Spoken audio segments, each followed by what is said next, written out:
तो hello guys, trendy designer gown cutting and stitching part 2 में आपका स्वागत है।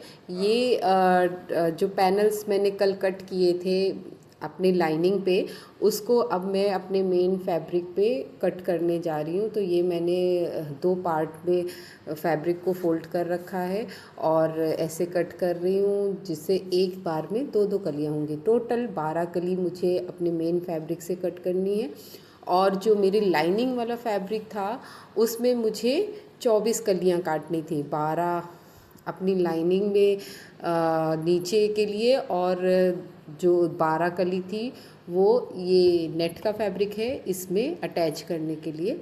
तो देखिए, मैंने एक का फेस ऊपर की साइड रखा और घेरा नीचे की साइड है, कमर ऊपर है और घेरा नीचे है। और दूसरी बार जब मुझे कट करना है तो मैंने उसे उल्टा कर दिया है। जिस साइड मेरा नीचे का घेर था उस साइड मैंने कमर को कर दिया है और जिस साइड मेरा कमर का हिस्सा था वहाँ पे मैंने घेर वाला हिस्सा इस बार रख लिया है। पर ये आप तभी कर सकते हो जब आपका फैब्रिक में कोई भी ऐसे लाइंस या कुछ ऐसा डिज़ाइन नहीं बना है जिससे अगर आप उसे ऊपर और नीचे करते हो तो उसमें कोई भी डिज़ाइन मतलब जैसे होता नहीं है कि उल्टी हो जाए या सीधी हो जाए, ऐसा कुछ ना हो। मेरा देखो डिज़ाइन में कोई भी ऐसा फ़र्क नहीं आ रहा था। जैसा फ्लावर्स बने थे तो वो सारे उस पर फ्लावर बने हुए थे, पत्तियाँ बनी हुई थी, जिससे कोई भी डिज़ाइन में ख़राबी नहीं है। और ये मेरा पैनल्स है जिसका लाइनिंग है 24 और मेन फैब्रिक जो है वो 12 कलियों पे कटा हुआ था। तो ये हो गया। अब मैंने जो एक लाइनिंग उसका हटा के इस पे केन केन की ये पट्टी को इस तरीके से अटैच किया है। ये केन केन की पट्टी आपको ऑनलाइन आराम से मिल जाएगी। 1 इंच चौड़ी है, 2 इंच और 1 इंच की आप पट्टी लीजिएगा। इससे ज़्यादा चौड़ी अगर आप पट्टी लेंगे ना तो उसमें झूल आने लगती है। तो जो ये आपको अगर इसमें मतलब जो ये हार्डनेस आ रही है वो या तो 1 इंच वाली पट्टी से आएगी या तो 2 इंच वाली। इससे ज़्यादा चौड़ा आप केन केन का पट्टी मत लेना। तो वो इसको आपको बहुत अच्छे से बिना झोल के इस तरीके से एक एक को सेट करना है। सबसे हार्ड काम यही होता है क्योंकि ये इतना एक एक पट्टी को जोड़ते जोड़ते बहुत टाइम लगता है। तो ये इस तरीके से, और जब इसको कट करिएगा ना तो देखिए थोड़ा थोड़ा सा इस साइड से कपड़ा एक्स्ट्रा काटिएगा, मतलब पट्टी को एक्स्ट्रा काटिएगा, जिससे कि अगर इसका थोड़ा सा कॉर्नर निकले तो वो भी हट जाए काटने पे। फिर इसके बाद जो मैंने एक ये मेन फैब्रिक और एक लाइनिंग लेके उसे नीचे साइड घेर से जोड़ लिया है, कच्ची सिलाई करी है मैंने। अब इसको मैंने जो जिस साइड केन केन लगाया था उसके अपोजिट साइड रख के इसको नीचे से घेर को सिल लेंगे। इसको मैंने छोटी बखिया रखी थी जिससे ये, क्योंकि ये तो अंदर फोल्ड हो जाएगा और खुलना भी नहीं है, तो इसको मैंने छोटी बखिया रख के पक्की सिलाई करी थी। अब इसको आपको आराम से सिलना है क्योंकि ये थोड़ा सा राउंड होता है यहाँ पे, तो और नीचे का पार्ट हार्ड होता है। तो आपका अगर आप अच्छे से नहीं सिलोगे या खींच दोगे कपड़े को तो इसमें झोल आने लगता है। तो ये चीज़ बहुत ध्यान रखिएगा। इसके बाद इसमें एक्स्ट्रा जितना भी पार्ट होगा वो आपको कट करके हटा देना है। मैंने वैसे इस पे ज़्यादा, क्योंकि मेरे पास जितना फैब्रिक था वो बहुत, जो अस्तर वाला फैब्रिक था वो थोड़ा सा कम था और मेन फैब्रिक तो था पर अस्तर वाला था, इसलिए मैंने ज़्यादा उसमें लिया भी नहीं। अगर आप उसमें थोड़ा कपड़े को बढ़ा के ले रहे हो तो थोड़ा कट करके अच्छे से निकाल देना, क्योंकि राउंड के एरिया है तो यहाँ पे छोटे छोटे कट भी लगाने पड़ेंगे आपको, और अगर ज़्यादा कपड़ा रहेगा तो झोल खाएगा। उसके बाद आप कपड़े को फोल्ड कर देना। तो जो लाइनिंग वाला है हिस्सा है वो नीचे चला जाएगा, ठीक है। फिर केन केन आएगा, फिर एक और लाइनिंग आएगी और फिर मेन फैब्रिक आ जाएगा। इसके बाद आपको इसकी नीचे वाले हिस्से को ऐसे सिल देना है। इस पर टॉप स्टिच करनी है आपको, और ये भी बखिया छोटी बखिया ही चलाइएगा क्योंकि ये दिखेगी तो वो बेकार लगेगी, इसलिए इसको भी आप फिनिशिंग से सिलिएगा।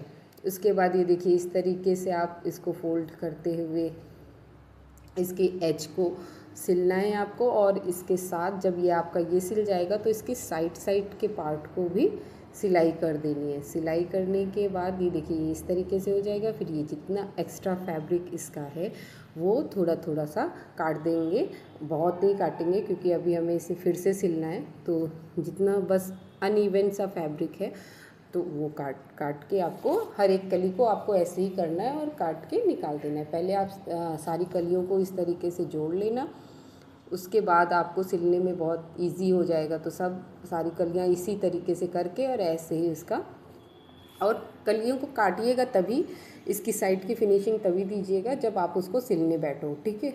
क्योंकि इसका जो केन केन है ना वो निकलने लगता है तो फिर वो थोड़े थोड़े से चुभते हैं। फिर उसके बाद देखिए घेर साइड से मैंने दोनों फैब्रिक को, दोनों कलियों को आपस में रखा है, वो भी सीधी साइड मैंने इसको स्टिच करना है। नीचे वाला फैब्रिक और ऊपर वाला फैब्रिक दोनों ऐसा है कि अगर मैं इस तरीके से सिल रही हूँ तो उल्टा साइड, सीधी साइड आपकी सिलाई दिखेगी, ठीक है। ऐसे करके आप इस तरीके से सिलने का क्या ही मतलब है कि जो ये केन केन है ना, इसको आपको फिर काटने की या कुछ करने की ज़रूरत नहीं रहती, ये इसके साथ दब जाता है।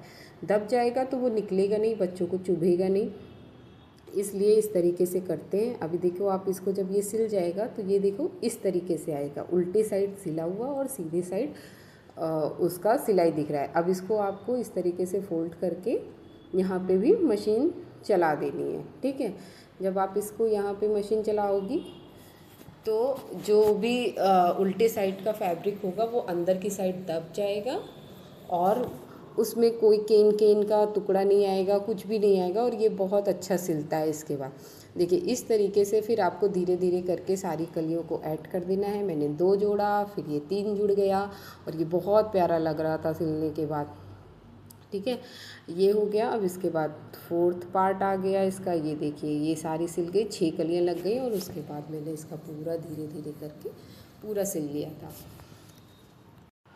और ये यहीं से ही देखने में बहुत सुंदर लगने लगा था। और इसका जो पहले कलर था ना वो थोड़ा सा ऐसा डाउटफुल लग रहा था, पर ये जब बन के आया था ना बहुत सुंदर है। देखिए सारी कलियों मैंने जोड़ ली, और पीछे का पार्ट मत जोड़िएगा, उसको जब ज़िप आप लगाने लगेंगे ना तभी साथ में जोड़ना। इससे क्या होगा कि मतलब अगर आप ये राउंड में सिल दोगे ना तो ज़िप लगाने में थोड़ी सी दिक्कत आती है। तो आप इस तरीके से पहले सारा कली एक साथ जोड़ लेना, और फिर जब आप ज़िप लगा रहे हो तब ये पीछे का एक साथ पूरा सिल जाएगा।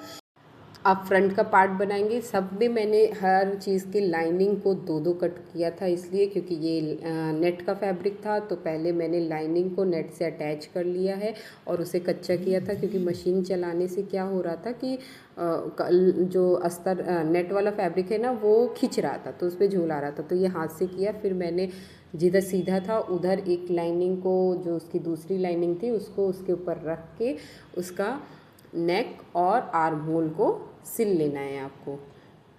स्क्वायर नेक था तो इसमें बस 1-2 पॉइंट बनाए, एक इस साइड का और एक उस साइड का। वो पॉइंट कैसे बनाना है, सुई को अंदर रख के तब आप अपनी जो प्रेशर फुट को उठाइएगा और अपनी साइड जिधर को आपको घुमाना है उस साइड घुमा देना, इससे पॉइंट बहुत अच्छा बनता है। फिर उसके बाद आप इसकी कटिंग कर देना। कटिंग करते वक्त उसका जो पॉइंट वाला हिस्सा है उसे भी छोटा सा कट कर देना, और जो आर्म होल वाला गुलाई वाला हिस्सा है इसमें भी छोटे छोटे से कट लगा के इसे सीधा कर लेना। अब बैक का भी ऐसे ही बनाना था, बैक को मैंने रेडी कर दिया था। अब ये शोल्डर को अपने बैक के, फ्रंट के शोल्डर को अपने बैक के शोल्डर पे जोड़ना है। तो देखिए मैंने उस जो अपना बैक वाला पार्ट है उसे ऐसे ही रखा है, उसे सीधा नहीं किया है, और उसको जो हमारा नेट वाला फैब्रिक है उसे नेट वाले फैब्रिक से मिला के और अपने फ्रंट वाले पार्ट को उसके अंदर इंसर्ट कर दिया शोल्डर पे। उसके बाद हम इस पर एक मशीन चला देंगे और इससे शोल्डर जो है उसकी सिलाई बाहर को नहीं दिखेगी, ठीक है। तो ये मैंने इस पर मशीन चला दी है। अभी जितना आपने मार्जिन छोड़ा होगा उसके अकॉर्डिंग आप उस पर मशीन चला देना, और आधा इंच से ज़्यादा बिल्कुल भी मार्जिन मत लेना शोल्डर का। तो ये है, और इसको फिर देखो ऊपर से ओपन करेंगे, ऐसे खोल देंगे तो ये देखिए कितने आराम से ये खुल जाता है और दोनों साइड का ये निकल गया। अब इसको अगर आप पलट के देखेंगे तो ना इधर से आपको अपना मार्जिन दिखेगा ना उधर से दिखेगा, कितना फिनिशिंग से लग गया। इसी तरीके से आप दूसरा भी कर लीजिएगा और उसके ऊपर फिर टॉप स्टिच कर लीजिएगा आर्म होल में और नेक पे, और इसके साइड को भी स्टिच कर लेना। ये सब आप बड़ी सिलाई जो आपका आर्म होल वाला और नेक वाला हिस्सा होगा उसमें आप छोटी सिलाई करिएगा, और जो ये साइड का है इसे आप बड़ी सिलाई से कर सकते हो। उसके बाद इसको चेक कर लेना कहीं कुछ गड़बड़ तो नहीं है। अगर सही है तो फिर हम इस पर डार्ट डालेंगे। डार्ट हमने जैसे आपको बताया था कि फ्रंट साइड से जो ऑन फोल्ड होगा उधर से आपको 3 इंच लंबाई पे और 3 इंच चौड़ाई पे लेनी है, और हाफ इंच चौड़ी डार्ट पड़ेगी। तो 2.2 जो है वो आपको फैब्रिक को दबाना है, तो 0.2 दबेगा तो वो हाफ इंच के लगभग आ जाएगा। ठीक है, बहुत ज़्यादा क्योंकि बच्चा है, बच्चों में बहुत चौड़े चौड़े नहीं हो। आप इससे पतला भी करना चाहोगे तो पतला भी कर सकते हो, कोई दिक्कत नहीं आएगी। ठीक है, इसके बाद ये कर लिया।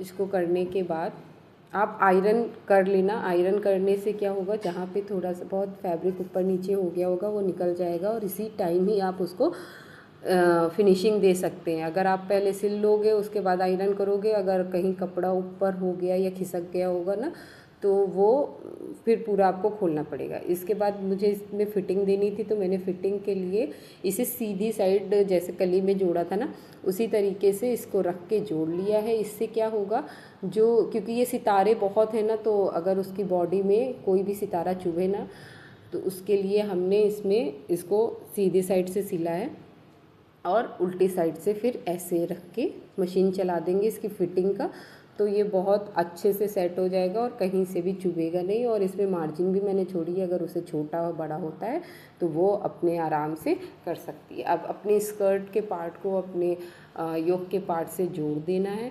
अब आप जब इसको जोड़ेंगे ना तो आप इसको बहुत आराम से जोड़िएगा, क्योंकि ये नॉर्मल मशीन है ना, नॉर्मल मशीन में ये थोड़ा हार्ड हो जाता है। और आगे का वीडियो देखने के लिए मेरे चैनल को सब्सक्राइब करें।